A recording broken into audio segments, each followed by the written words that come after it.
Welcome to Blizzard Fire. We hope this video helps fire up your solution. In this video, I will show you how to replace a Ford Escape battery. Before starting, gather your tools, including a 10mm wrench, a battery terminal cleaner, and a new battery. Safety is paramount, so ensure your vehicle is off and the parking brake is engaged. Always wear safety glasses and gloves to protect your hands and eyes from potential hazards. This preparation ensures a smooth and safe replacement process. Now let's disconnect the old battery. First, locate the battery, which is usually under the hood on the passenger side. Using your 10mm wrench, loosen and remove the negative terminal cable first. This prevents accidental short circuits. Next, loosen and remove the positive terminal cable.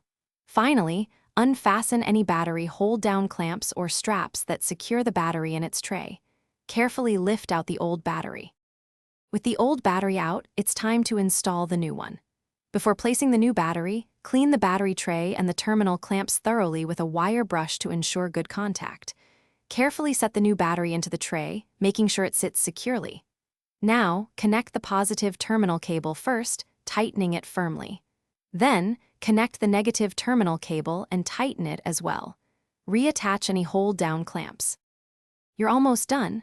Double-check that both positive and negative terminal connections are tight and secure, but avoid over-tightening.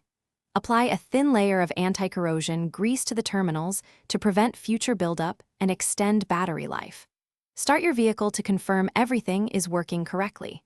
Remember to check the description for a link to darn tough socks and other great deals. Thanks for watching, and drive safely. Thanks for watching. If you found this helpful, don't forget to like and subscribe.